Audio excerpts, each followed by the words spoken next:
आइए जानते हैं आज के प्रमुख अंतर्राष्ट्रीय खबरों को। पहले एक नजर हेडलाइंस पर। भारत में आज मनाई जा रही है ईद उल फितर। क्या है इस त्योहार का महत्व? मीठी ठंड के खूब लिए मजे। दिल्ली एनसीआर सहित 10 राज्यों में लू के लिए हो जाए तैयार। भूकंप से तबाह म्यांमार में सैन्य शासन का कहर। जुंटा सेना आसमान से बरसा रही मौत। काट कर ड्रम में भरवा दूंगी, प्रेमी के साथ पकड़ी गई पत्नी ने दी धमकी। अमित शाह क्यों कहे जाते हैं भाजपा के चुनावी चाणक्य, 2 दिन बिहार में कर रहे हैं दौरे। गवाहों की हत्या में माहिर था शूटर अनुज। मुख्तार की मौत के बाद यूपी बिहार में अपना गैंग खड़ा कर रहा था। अगर समझौता नहीं किया तो बमबारी होगी, न्यूक्लियर डील को लेकर ट्रंप की ईरान को धमकी। अचानक ऐसा क्या हुआ कि व्लादिमीर पुतिन पर आग बबूला हो गए ट्रंप। सिकंदर की सलमान खान को ईदी, ओपनिंग डे पर कमाए इतने की बनाया रिकॉर्ड। और 6 गेंदों में चाहिए थे 20 रन, फिर अचानक धोनी के साथ हो गई अनहोनी।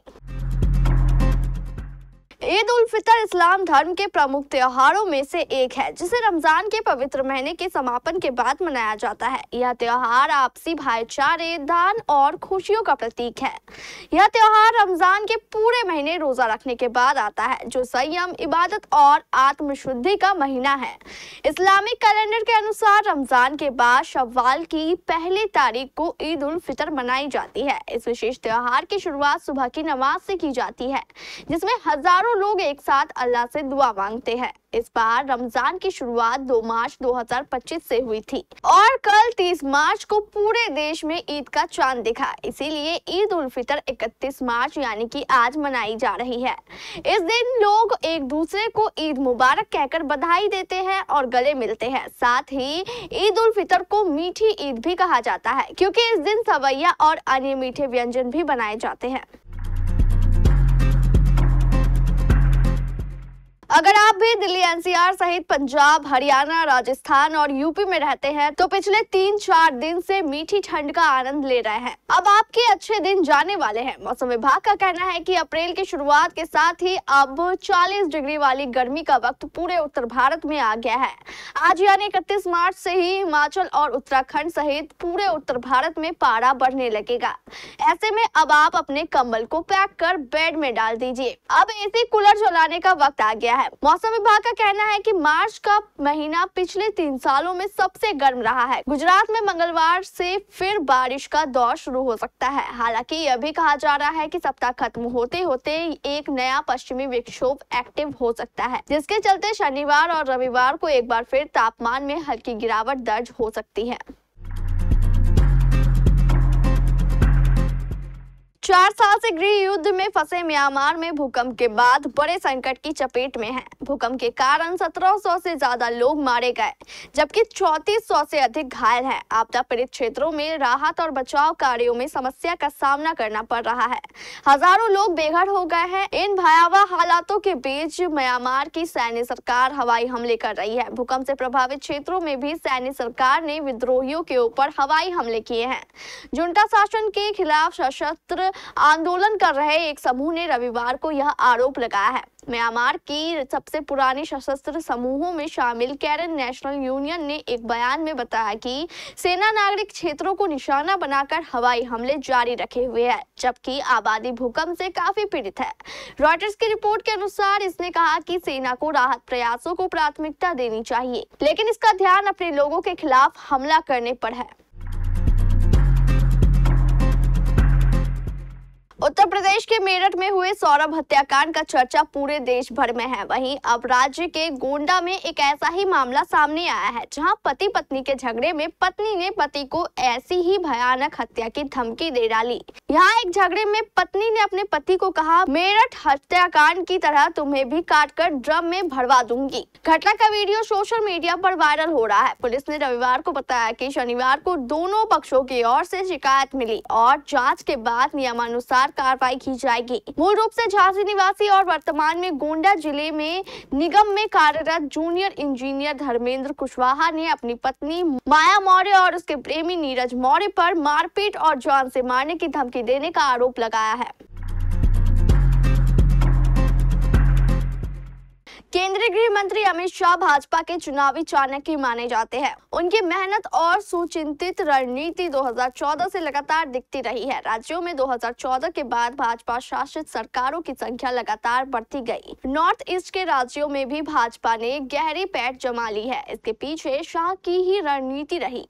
2015 में बिहार एनडीए के हाथ से निकला तो अमित शाह ने 2 साल बाद ही नीतीश कुमार को पटाकर महागठबंधन सरकार का पट्टाक्षेप करा दिया। अमित शाह ने इस साल होने वाले विधानसभा चुनाव के लिए बिहार में डेरा डालने की बात कही है। चुनावी साल में उनका 2 दिवसीय बिहार दौरा भी हो गया। अलग अलग बैठकों मुलाकातों में भाजपा के साथ साथ उन्होंने एनडीए में शामिल पार्टियों के नेताओं को भी जीत का मंत्र दिया है। चुनाव के नेतृत्व पर भी उन्होंने साफ कर दिया है कि नीतीश कुमार के नाम पर मुहर लगाकर उन्होंने जेडीयू को भी राहत दे दी है। एनडीए को उन्होंने इस बार 243 में 225 सीटों पर जीत का टास्क दिया है। यूपी एसटीएफ व झारखंड एटीएस के साथ पूर्वी सिंहभूम में मुठभेड़ में मारा गया माफिया मुख्तार अंसारी गैंग का शूटर अनुज कन्नौजिया गवाहों की हत्या में माहिर था। वह अपने केस से जुड़े और दूसरे अपराधियों के लिए उनके गवाहों को ठिकाने लगाने की सुपारी लेता था। मुख्तार अंसारी की मौत के बाद वह यूपी और बिहार में खुद का गैंग खड़ा कर रहा था।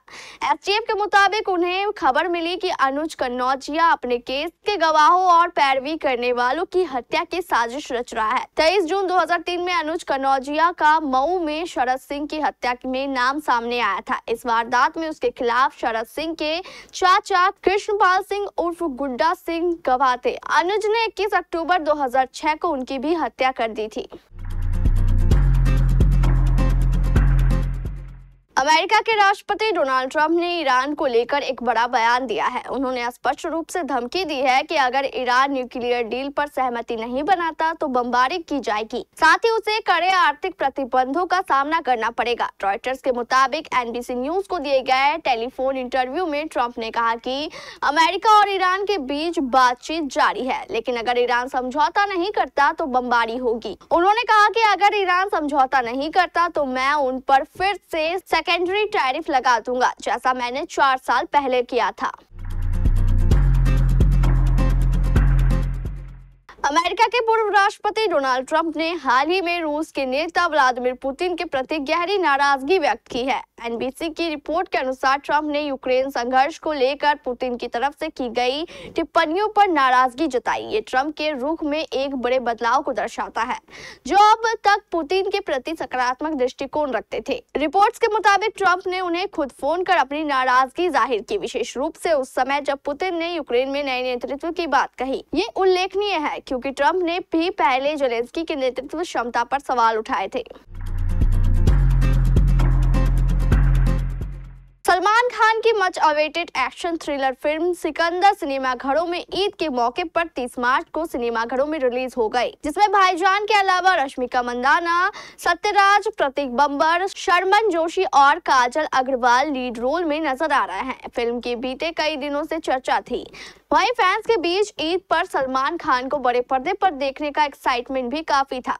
वहीं इसका असर सिकंदर के first day box office collection को देखकर लगाया जा सकता है। दरअसल यह सलमान खान स्टारर सबसे ज्यादा कमाई करने वाली फिल्मों में 8वें नंबर पर है। बॉक्स ऑफिस पर ट्रैकर सैक्निल के शुरुआती आंकड़ों के अनुसार सिकंदर ने भारत में 26 करोड़ की कमाई हासिल की, जबकि वर्ल्ड वाइड आंकड़ा 40 करोड़ के पार होने की उम्मीद लगाई जा सकती है। सिकंदर ने इससे पहले 30 मार्च को हिंदी में 21.60% की कुल ऑक्यूपेंसी दर्ज की। सुबह के शो में 13.76% ऑक्यूपेंसी के साथ धीमी शुरुआत हुई, जबकि शाम को स्क्रीनिंग 25% तक बढ़ गई। हालांकि रात के शो के दौरान थोड़ी गिरावट देखी गई, जो 23.55% ऑक्यूपेंसी पर आ गई। हालांकि ट्रेंड एनालिसिस ने पहले ही 25 से 26 करोड़ नेट का अनुमान लगाया था। आईपीएल 2025 में रविवार को राजस्थान रॉयल्स की टीम ने बड़ा कमाल करते हुए चेन्नई सुपर किंग्स को आखिरी गेंद तक खींचे एक बेहद रोमांचक मुकाबले में 6 रन से हरा दिया। गुवाहाटी के बरसापारा क्रिकेट स्टेडियम में खेले गए इस रोमांचक मैच के आखिरी ओवर में राजस्थान रॉयल्स ने चेन्नई सुपर किंग्स के मुंह से जीत छीन ली। चेन्नई सुपर किंग्स को आखिरी 6 गेंदों में जीत के लिए 20 रन चाहिए थे। महेंद्र सिंह धोनी और रविंद्र जडेजा क्रीज पर मौजूद थे। क्रिकेट फैंस क्रीज पर महेंद्र सिंह धोनी और रविंद्र जडेजा के रहते चेन्नई सुपर किंग्स की जीत उम्मीद खो बैठे थे, लेकिन आखिरी ओवर में एक कैच ने बाजी पलट दी। राजस्थान रॉयल्स के खिलाफ मैच में चेन्नई सुपर किंग्स को आखिरी 6 गेंदों पर जीत के लिए 20 रन की जरूरत थी, लेकिन दिग्गज फिनिशर महेंद्र सिंह धोनी के आउट होते ही उसकी हार तय हो गई।